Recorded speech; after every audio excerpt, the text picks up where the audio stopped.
Hello, my name is Rosemary Siama, and you are welcome to the first episode of my series on 4 things I wish I knew before I started working. So, what are we going to talk about today? Today, we are talking about having a plan for your money.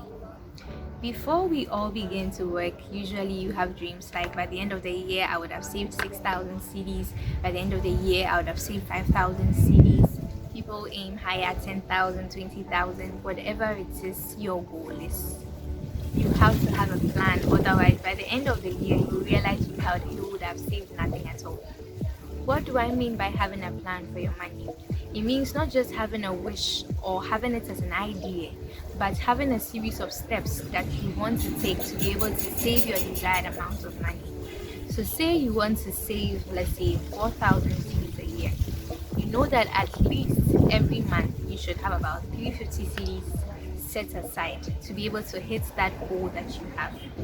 Now, with the many things that come with working, the things that are likely to take a huge chunk of your money are transportation and food. And so you ask yourself, you can't say you would starve throughout the whole year, or you can't say you would jog to work every day.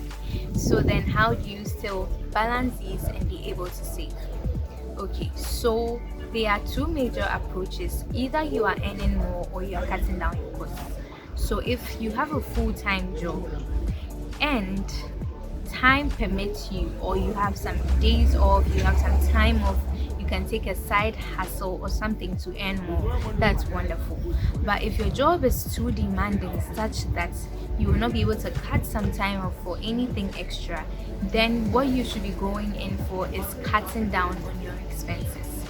Okay, so I mentioned early on that there are 2 major things that take away your money: transportation and food. So on the side of food, you ask yourself, how can I cut down the amount of money I spend on food? If you are not fortunate to have a company that gives you breakfast and lunch or something of that sort, then you would consider sending a home cooked meal to work every day. It will save you a lot of money. Just a little rice you could do over the weekend. You package it nicely and send it along to work. Or you can consider stocking your drawer with some cereals you can have for breakfast every morning. Milo, biscuits, just something small, just so you wouldn't have to spend 10 CDs every morning or 5 CDs every morning buying yourself some breakfast. So these are some easy ways that you can easily cut down on your costs. Now, in your first month of work is when you actually know how things are going to play out.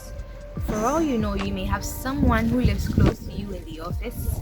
For all you know, you may realize that the company suddenly decides to provide lunch or have a dispenser to provide some tea or Milo in the morning. Whatever it is, that the first month is what will give you a clear picture. Then you can adjust your goal to suit your budget.